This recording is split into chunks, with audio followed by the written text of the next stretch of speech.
보겠습니다. 사도행전 18장 1절에서 11절까지의 말씀입니다. 사도행전 18장 1절에서 11절까지의 말씀입니다. 저와 여러분 한 절씩 교독하겠습니다. 그 후에 바울이 아덴을 떠나 고린도에 이르러 아굴라라 하는 본도에서 난 유대인 한 사람을 만나니 글라우디오가 모든 유대인을 명하여 로마에서 떠나라 한 고로 그가 그 안에 브리스길라와 함께 이달리아로부터 새로 온지라. 바울이 그들에게 가매 생업이 같으므로 함께 살며 일을 하니 그 생업은 천막을 만드는 것이더라. 안식일마다 바울이 회당에서 강론하고 유대인과 헬라인을 권면하니라. 실라와 디모데가 마게도냐로부터 내려오매 바울이 하나님의 말씀에 붙잡혀 유대인들에게 예수는 그리스도라 밝히 증언하니 그들이 대적하여 비방하거늘 바울이 옷을 털면서 이르되 너희 피가 너희 머리로 돌아갈 것이요 나는 깨끗하니라.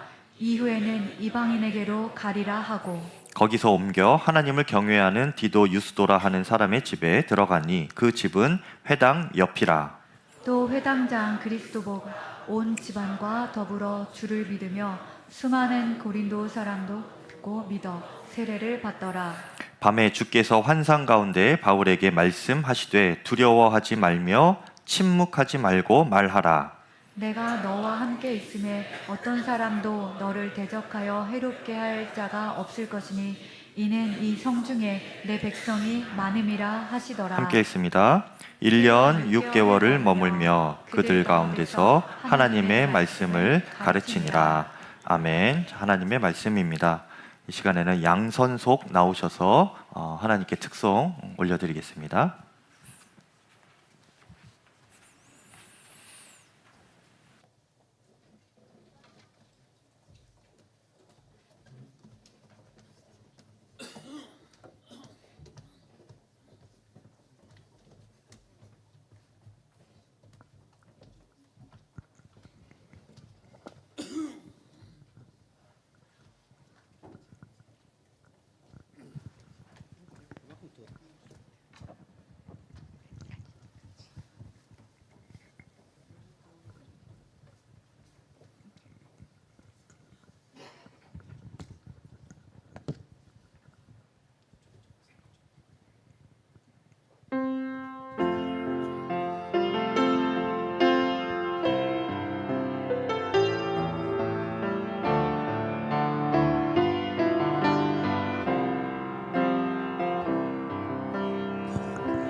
아멘. 네.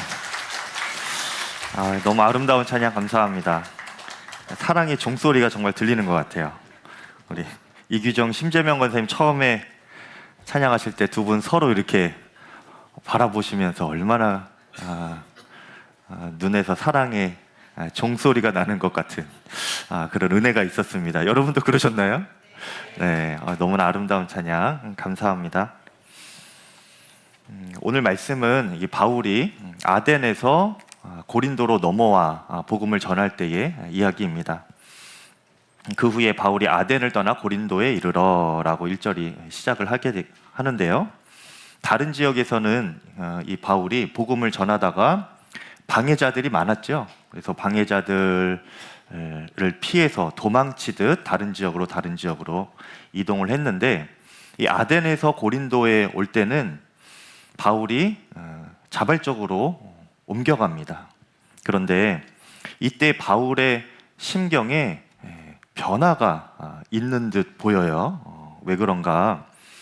이제 고린도 전서 나중에 이제 보시면 아덴에서 고린도로 넘어와서 이제 고린도에 전도하면서 그 후에 고린도 전서를 바울이 썼지요. 근데 그때에 자신이 그 고린도 지역에서 복음을 전할 때 어떤 심정이었는지 그것을 2장 2절에 이렇게 소개를 합니다. 내가 너희 중에서 예수 그리스도와 그가 십자가에 못 박히신 것 외에는 아무것도 알지 아니하기로 작정하였음이라, 이렇게 말을 합니다. 바울은요, 지금까지 계속 예수 십자가 복음을 전하는 그런 사도였습니다. 그런데 그가 이 고린도 지역에 와서 유독 내가 그리스도와 그가 십자가에 못 박힌 것 외에는 내가 알지 않기로 작정하였다. 내가 그 심정으로 복음을 전했다. 왜 굳이 이렇게 말을 했을까요? 그것은 아덴에서의 마음의 상처 때문에 그렇습니다. 지난주에 이제 바울이 아덴에서 복음을 전했는데 그 어느 때보다, 그 어느 지역보다 강한 확신과 열정을 가지고 자신의 모든 지식과 경험과 학문을 통틀어서 그렇게 아덴의 철학자들에게, 지식인들에게 복음을 전했지요. 그런데 거의 논쟁 수준으로 열정적으로 바울이 그렇게 복음을 전했지만 그것에 비해서는 열매가 굉장히 적었습니다. 바울이 그렇게 열정적으로 복음을 전하고 결실이 몇 사람 안 되는 것, 그 몇 사람이라도 사실은 너무나 귀중한 것이지만, 그래서 하나님께서도 이곳에 뜻이 있어서 나를 이 아테네에 보내셨구나, 이렇게 할 만한 열매가 분명히 있었지만, 그런데 사실은 다른 지역보다는 현저하게 그 열매가 작은 것은 사실이었습니다. 그때 이제 이 바울이 마음에 밀려오는 그 왠지 모를 허전함과 또 실망감과 또 더 나아가서는 실패감을 마음에 새긴 것이죠. 마음이 위축되고 그런 실패감을 느꼈을 때에 보통 이렇게 되면요, 사람이 자신이 어떤 일에 엄청 열심히 하고 노력을 하고 그렇게 헌신을 했는데도 인정받지 못하고 좌절되고 또 실패감이 밀려오면 많은 사람들이 쉽게 포기를 하게 되죠. 그런데 바울은 그렇다고 해도 포기할 수는 없었습니다. 실패감이 느껴질지언정 포기는 할 수 없었어요. 왜냐하면 그 일이 하나님께서 자신에게 주신 사명이었기 때문입니다.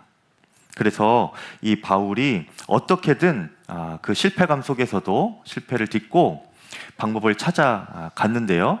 곰곰이 바울이 생각해 보니까 아덴에서 내가 왜 이 전도에 실패했을까? 왜 다른 지역보다 결실이 부족했을까? 곰곰이 반성하며 뒤돌아보니까 자신이 어느덧 이 예수 그리스도 십자가 복음 외에 나의 지식과 학문과 그동안 선교에서 쌓았던 그 경험들을 덧붙인 거예요. 군더더기처럼 그 복음에 덧붙여서 오히려 복음이 복음되지 못하게, 복음의 순전한 그 능력이 드러나지 못하게 했음을 바울 스스로가 반성하며 깨달은 것입니다. 그래서 바울은 나는 이제 더 이상 이 군더더기를 다 빼고 오직 예수 그리스도 십자가 복음 외에는 전하지 않기로 작정한다. 이렇게 마음을 먹은 거예요. 그것이 십자가 복음 외에는 아무것도 알지 않기로 작정하였습니다. 이 말입니다. 그래서 오늘 말씀에서도 보면요, 바울이 고린도 지역에 와서 복음을 전할 때에 5절에 보니까 바울이 하나님의 말씀에 붙잡혀라고 했습니다. 유대인들에게 복음을 전할 때 하나님의 말씀에 붙잡혀 유대인들에게는 예수는 그리스도라 밝히 증언하니 라고 했어요. 이전에도 이 바울은 하나님의 말씀에 붙잡혀서 그렇게 복음을 전했던 사람이죠. 그런데 오늘 5절에는 그것을 더욱 강조합니다. 이거 굉장히 사실은 새삼스러운 표현이에요. 그런데 오늘 또 한 번 이렇게 바울이 하나님의 말씀에 붙잡혀 복음을 전했다라고 하는 것은 바울의 마음이 이제는 정말 군더더기 다 빼고 오직 말씀에만 사로잡혀서 그렇게 복음을 전하는 그런 심정이었다. 이것을 우리에게 알려주는 표현인 것입니다. 여러분, 우리가 신앙생활을 할 때에도요, 열심히 신앙생활을 했는데 이해할 수 없는 실패, 또 실패감을 맛볼 때가 있습니다. 나는 주를 위하여서 열심히 한다고 했는데 나로 인해 시험 드는 사람이 생기는가 하면 관계에 어려움이 느껴질 때가 있죠. 때로는 베드로처럼요, 정말 열심히 하고 정말 주님을 위한다고 한 일인데도 그것이 걸림돌이 될 수가 있어요.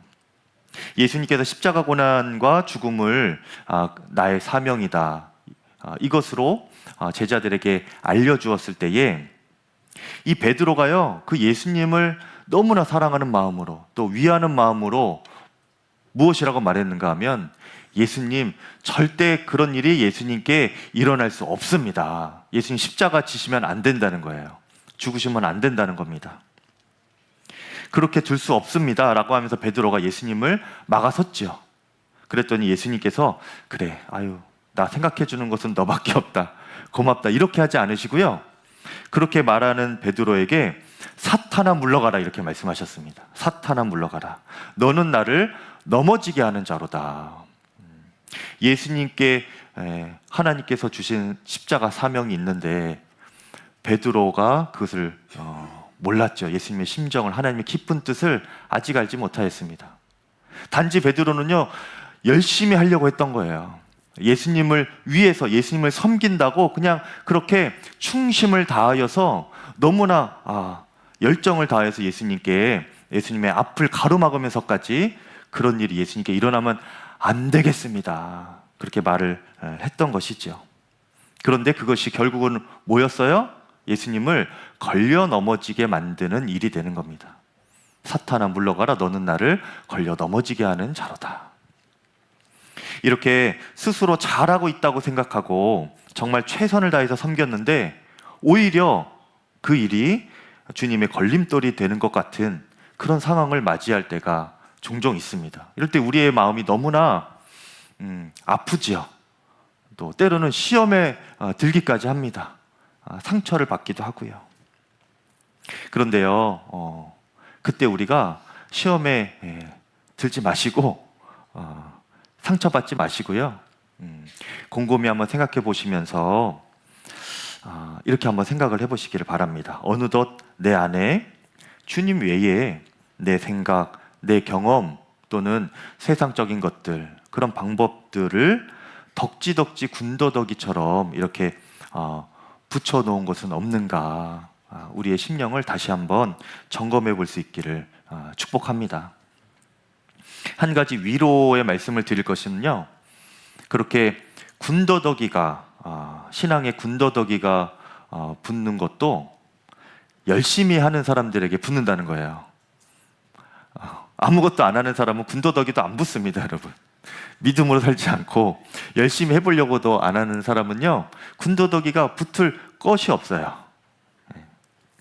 열심히 신앙생활하면서 은혜와 기쁨을 누리고 또 뭔가를 더 이렇게 좀 해보려고 하는 사람에게 어느덧 내 생각과 경험을 근간으로 하는 그런 군더더기들이 붙게 되는 거예요. 하지만 그 신앙의 군더더기들은요, 언젠가는 신앙의 실패감으로 이어지게 됩니다. 그래서 그 신앙의 군더더기를 제거해야 하는 거예요. 신앙의 기본기로 돌아가는 것입니다. 여러분, 운동선수들이 운동을 열심히 하다가 아주 잘 성적을 내다가도요, 어느 순간 안 될 때가 있어요. 슬럼프에 빠지기도 하고 뭔가가 이렇게 막히는 듯한 때가 옵니다. 그러면 그때 어떻게 하는가? 다시 기본기부터 연습을 하는 거예요. 처음에 배웠던 동작들, 또 기본적인 기초 훈련들, 연습들, 이런 것들을 아주 성실하게 다시 한번 시작을 해보는 것이죠. 그러면서 어느덧 나에게 붙어 있었던 그런 군더더기 같은 동작은 없었는지 또 발견하고 버리고 또 다시 이렇게 세팅을 해 나가면서 페이스를 다시 찾아가는 것인 것입니다. 우리도 신앙의 기본기로 그렇게 돌아갈 수 있기를 바랍니다. 신앙의 리셋이 되는 거예요. 리셋 버튼 딱 누르면 초기화되듯이 리셋 버튼을 누르는 겁니다. 그 핵심이 무엇인가? 말씀에 붙잡혀입니다. 말씀에 붙잡혀. 예수님께서도요, 베드로를 그렇게 심하게 꾸짖으시고 난 다음에 제자들에게 곧바로 그 다음 구절에 뭐라고 말씀해 주셨냐면, 그들의 믿음의 기준을 다시 한번 알려주시는, 새롭게 하시는 신앙의 리셋 버튼을 눌러주시는 그 말씀을 주셨는데요. 그것이 마태복음 16장 24절 말씀입니다. 이에 예수께서 제자들에게 이르시되 누구든지 나를 따라오려거든 자기를 부인하고 자기 십자가를 지고 나를 따를 것이니라. 너희들 베드로처럼 너희들 생각대로 그렇게 따르지 말고 자기를 부인하고 나를 따라야 된다. 너희 생각에, 행동에, 신앙에 붙었던 군더더기 다 빼고 자기를 부인하고 다시 나를 따라라. 그렇게 말씀을 주신 것이죠. 열심히 했는데도 뭔가 안 된다, 실패감을 느낄 때에는 여러분 기억하시길 바랍니다. 말씀에 돌아가시는 거예요. 그래서 말씀 가운데 나에게 붙어 있었던 군더더기가 무엇이었는가 발견하고 그것을 제거할 수 있기를 바랍니다. 그래서 말씀에 붙잡혀서 이제는 내가 아니라 내 안에 계신 그리스도로 말미암아 살아가는 그 신앙으로 계속 살아가는 것이죠. 믿는 자들의 삶에서 가장 강력한 능력이 나타날 때가 언젠가 하면요, 그 군더더기를 다 빼고 군더더기가 다 빠지고 오직 내 안에 하나님만 드러날 때, 그때가 가장 강력할 때입니다. 실패할 때는 그 반대겠죠. 군더더기가 끼고 뭔가 막히고 그래서 주님이 드러나지 못하실 때, 그때 내 삶에, 믿는 자의 삶에서 가장 막히게 되고 무기력하게 되고 뭔가 실패한 것과 같은 그런 일들이 일어나게 되는 것입니다. 말씀으로 돌아가 순종하며 여러분 가장 강력한 믿음의 삶의 전성기가 여러분 다시금 회복되시기를 축복합니다. 그런 면에서 다음 한 주간 여러분 마중물 기도회 우리가 또 있잖아요. 그렇죠? 하나님께서 너무나 기가 막히게 의도하지 않았는데 저희 매달 첫 주 모이는 것 아닙니까, 여러분? 마중물 기도회 여러분들 시간을 내셔서 함께 기도하시고요. 또 때마침 금요 기도회가 다시 시작이 되지 않습니까? 여러분 몇 달 동안 저희가 멈췄다가 시작이 되는데요. 여러분 사실은 제 안에서도 이거를 다시 시작하는 거에 대한 영적인 싸움이 굉장했습니다. 그래서 시작을 해야 될까 말아야 될까. 그런데 정말 하나님께서 주신 마음에 저도 순종을 하는 거예요. 여러분, 많은 이야기를 여기서 다 해드릴 수는 없어요. 여러 가지 사정은 있어요. 끝나고 이제 출애굽기 1장 1절부터 시작을 하는 거예요. 너무나 새로운 마음으로 여러분 시작할 수 있는 기회 주님께서 주셨으니까 말씀 안에서 기도하며 회복을 경험하실 수 있기를 바랍니다. 우리가 그렇게 열심히 하면서 그런데도 이해 못할 이런 실패감을 느낄 때도 있지만, 어쩔 때는요, 가만히 있는데, 잘 있는데도 갑자기 이해 못할 일들이 일어나기도 합니다. 이 바울이 이제 이 아덴에서 고린도로 넘어왔지요. 그리고 이제 그 동역자들이 이제 하나둘씩 만나게 됩니다. 바울과 함께 동역했던 실라와 디모데를 이 고린도에서 다시 만나서 선교를 이어가고요. 또 한 팀이 바울과 합류하게 되는데 브리스길라와 아굴라 부부입니다. 이 두 부부에 대해서 좀 볼 건데요. 이들은 원래는 로마에 살고 있던 유대인들이었습니다. 거기서 신앙생활을 잘 하고 있었는데 로마에서 어느 날 쫓겨났어요. 왜 그런가? 그 사정이 좀 억울한데요. 로마 황제에게 쫓겨난 것입니다. 당시 로마 안에는 2만 명 정도 되는 유대인들이 살고 있었다고 해요. 적지 않은 수지요. 그런데 어느 날부턴가 그 유대인들 안에 종교적인 갈등이 일어나게 됩니다. 예수 그리스도를 믿는 자, 따르는 자와 믿지 않는 자, 유대인들 안에 그렇게 의견이 분분해지고 믿는 자와 안 믿는 자가 갈라지게 되는 거예요. 그런 유대인들 안에서 분열이 일어나게 되고, 그래서 AD 50년경에는 그 유대인들의 어떤 분열과 혼란으로 인하여서 로마 사회 전체에 혼란이 이어지게 됩니다. 그래서 당시 황제였던 글라우디오 황제가 이 로마를 어지럽게 하고 또 혼란스럽게 만드는 이 유대인들 다 나가라, 로마 땅에서 떠나라, 이 칙령을 내려요. 그래서 이 유대인들이 다 쫓겨나거든요. 그때 이 브리스길라 아굴라 부부도 쫓겨나게 되는 겁니다. 그렇게 해서 이제 고린도까지 오게 된 거예요. 이들의 입장에서는 마치 마른 하늘의 날벼락처럼 졸지에 강제 추방을 당한 거죠. 살던 터전에서 쫓겨난 것입니다. 삶의 터전을 잃어버린 거예요. 얼마나 막막했을까요? 신앙의 혼란도 있었겠죠. 그리고 하나님의 인도하심에 대한 물음도 있었을 것입니다. 제가 그 로마에서 그래도 하나님 믿으며 예수님 믿으며 잘 신앙생활하고 있었는데 왜 갑자기 나에게 이런 일이 생겨야 하지? 그것도 보통 일입니까, 여러분? 삶의 터전을 빼앗기고 추방을 당하는 것이 보통 일이 아니잖아요. 준비를 하고 이민을 가는 것이 아니라 그냥 하루아침에 쫓겨나게 된 겁니다. 가정으로서는 아주 큰 어려움을 겪게 된 것이죠. 천천벽력 같은 일을 만나게 된 것입니다. 그런데 이렇게 갑작스럽게 만나게 되는 이런 이해 못할 일들이었지만 사실은 하나님께서 그들에게, 하나님의 편에서 보면 주의 사명을 그 부부에게 주기까지 너무나 기가 막힌 섭리로 이끄시는 그런 여정이기도 했던 것입니다.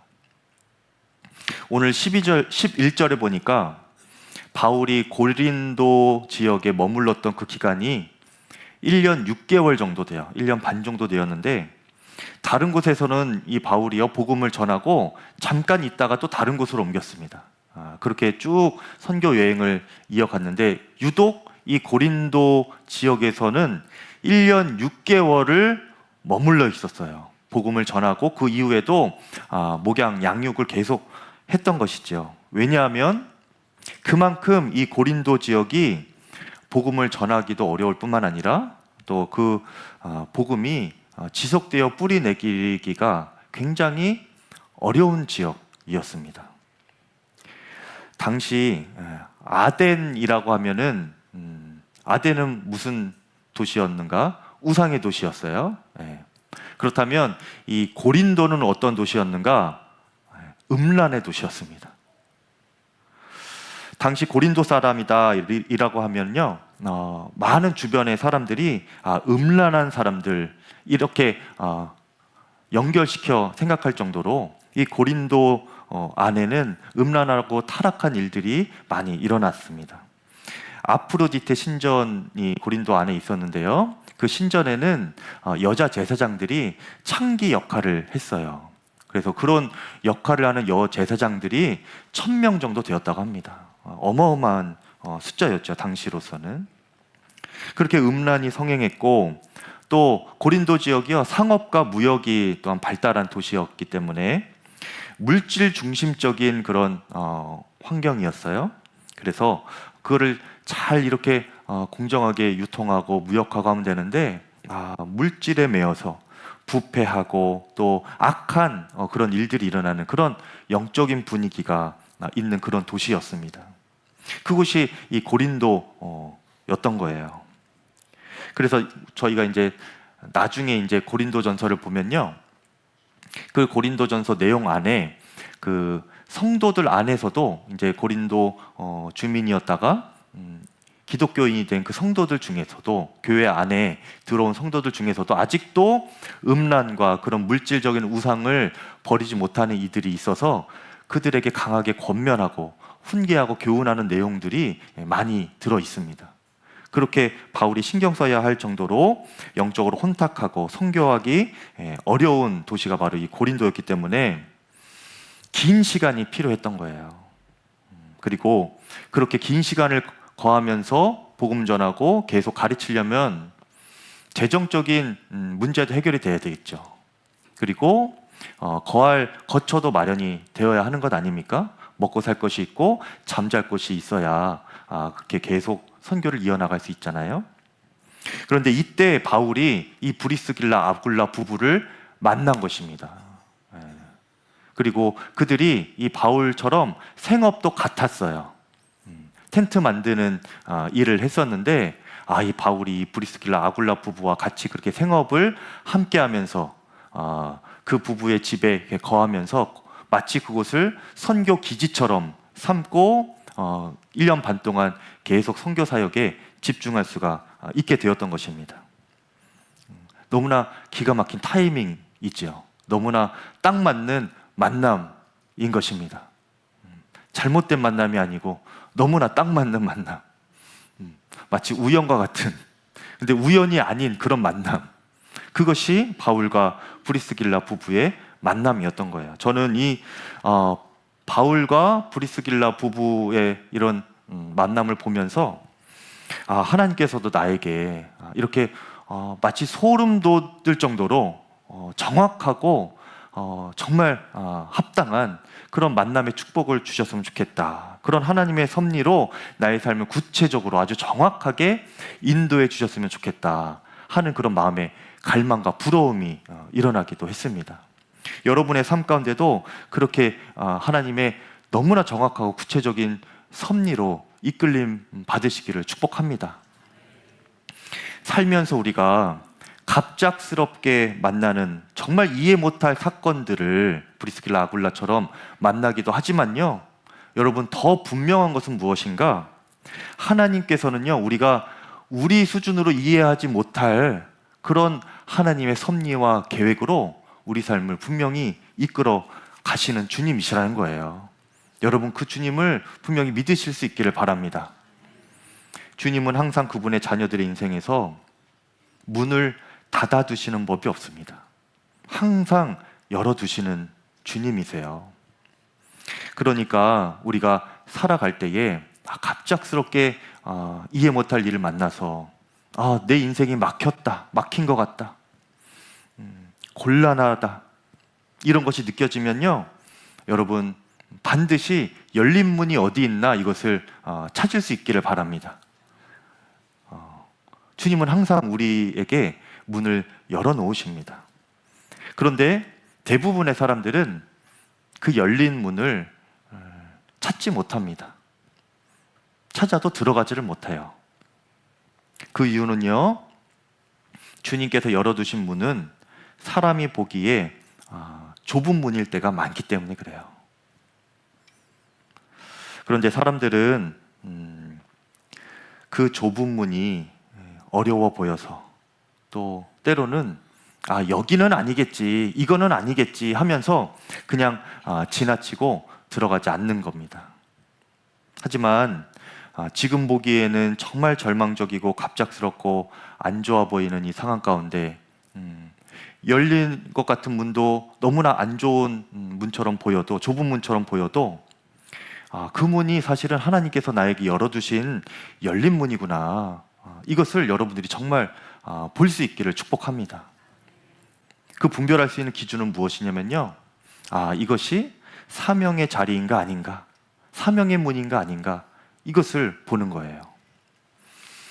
주께서 바울에게 열어주신 그 고린도에서의 사역도 여러분 사실은 그 사명의 길도요, 쉬운 것은 아니었습니다. 오늘 말씀에 보면 믿는 이들이 많았다는 기록이 있지만 9절에 보면 하나님께서 밤에 바울을 찾아오십니다. 그리고 너 두려워하지 말아라, 이렇게 말씀을 하세요. 왜 그런가? 바울은요, 고린도에서 복음을 전하는 것이 물론 열매도 있었지만 너무나 쉽지 않은 어떤 사정이 있었나 봅니다. 성경에 다 나오진 않지만 그 마음에 더 이상 복음 전하기 싫고, 또 포기하고 싶고, 유대인들 또 다른 이방인들을 만나기도 싫고 그들에게 말하기도 싫을 정도로 시달리고 힘들었던 마음이 있었던 것 같아요. 그래서 9절에 하나님께서 그에게 찾아가셔서 급히 위로하셔야 했습니다. 밤에 주께서 환상 가운데 바울에게 말씀하시되 두려워하지 말며, 또 뭐라고 합니까? 침묵하지 말고 말하라, 말씀하세요. 바울이 저 더 이상 전도 못하겠습니다, 안 하겠습니다, 이런 심정이었나 봐요. 그러니 주님께서 너 두려워하지 마라, 담대하고 내가 너와 함께 있을 테니 너 다시금 사명을 감당해라, 복음 전해라, 이렇게 해야 할 만큼 그 고린도에서 사역이 쉽지 않았습니다. 그런데 하나님은 그런 바울을 위로하시고 두려워하지 말라 하시면서 그래도 끝까지 그 사명의 자리를 지켜라 말씀하시는데요, 그 이유가 무엇인가? 그곳에 구원받을 내 백성이 많다, 이렇게 말씀하시는 거예요. 10절에 내가 너와 함께 있음에 어떤 사람도 너를 대적하여 해롭게 할 자가 없을 것이니 이는 이 성중에 내 백성이 많음이라 하시니라. 여러분, 하나님은요, 우리를 그분의 선하신 섭리 가운데 생명의 길, 그리고 생명을 살리는 길로 인도하시는 주님이십니다. 그곳이 주님께서 우리에게 열어두신 문, 그 열린 문인 거예요. 때로는 좁은 문처럼 보이기도 합니다. 주님, 제가 지금 이 상황 속에서 이 지경이 된 저의 삶 가운데서 그 문을 못 들어가겠습니다. 그 문 열린 문 아닙니다, 이렇게 외면할 법한 문일지라도 여러분, 그 문이 결국은 나를 살리고 나를 통하여 다른 살리는 문임을 여러분 꼭 분별하시고 들어가실 수 있기를 축복합니다. 주님께서 이끄시는 내가 있어야 할 자리, 그것이 바로 사명의 문, 좁은 문인 것입니다. 제가 지방에서 목회할 때 저는 이제 전남 곡성에서 목회를 했고요. 그곳은 그래도 전남 중에서도 좀 위에 부분이었습니다.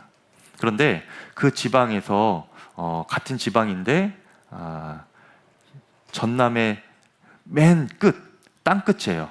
목포를 땅끝이라고 하죠. 그런데 그 어간에서 이렇게 목회하시는 어떤 젊은 목회자 한 분이 계셨습니다. 그분의 삶에서도 그 목회지에 간 것이 처음 밟은 낯선 땅인 거예요. 생전 모르는 지역에 가고 모르는 사람들을 만나서 목회하고 복음을 전하는 것이었죠. 게다가 땅 끝이었습니다. 정서적으로도 이미 그냥 그곳에 가는 것만 해도 마음이 어려워요. 예. 복음을 전하는 것이 참 어렵지요. 열심히 해도 때로는 열매가 보이지 않는 것처럼 여겨질 때도 있고, 또 억울하고 답답한 일들이 일어날 때가 많습니다. 외지인이 들어가니까 그래요. 저도 이제 곡성이 들어갔을 때 초반에 좀 그랬었는데 거기는 더 심했겠지요. 억울하고 답답한 상황에 처할 때도 많이 있습니다. 그러면서 자신의 목회 이야기를 이렇게 쭉 나누시면서 자신의 목회를 한마디로 이렇게 표현하셨다고 해요. 머물러 있으면서도 떠나고 싶은 곳, 이것이 지금 본인의 목회지라는 겁니다. 머물러 있으면서도 떠나고 싶은 것. 어쩌면 이해하기 어려운 말처럼 들리기도 하고 말이 안 되는 표현 같기도 하죠. 머물러 있으면서도 떠나고 싶은 것. 머물려면 머물고 떠나려면 떠나면 되지. 머물러 있으면서도 떠나고 싶은 것 무엇일까? 왜 떠나고 싶은데도 떠나지 못할까?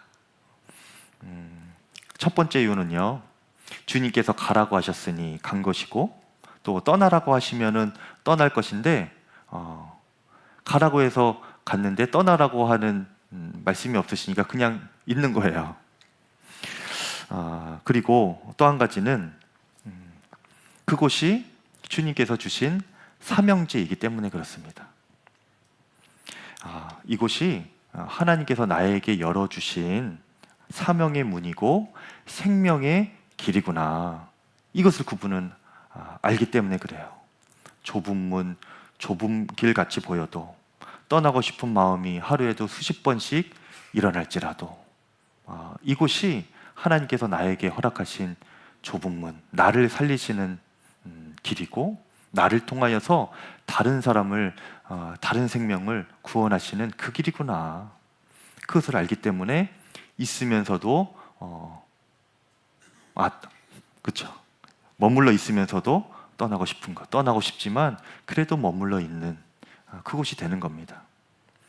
여러분, 오늘 말씀을 통하여서 나에게 이해하지 못할 일들이 일어날 때에 두 가지를 말씀드렸습니다. 하나는 말씀으로 돌아가시기를 바랍니다. 그리고 그곳이 나의 사명인가, 사명의 자리인가 분별해 보시기를 바라요. 그러면 우리의 마음 가운데 이해 못할 어려움, 마음의 애매모호함, 이것들이 상당 부분 풀어질 것입니다. 그리고 주님께서 이끄시는 생명의 길로, 또 회복의 길로 여러분 다 들어가실 수 있기를 축복합니다. 이 시간 함께 찬양하고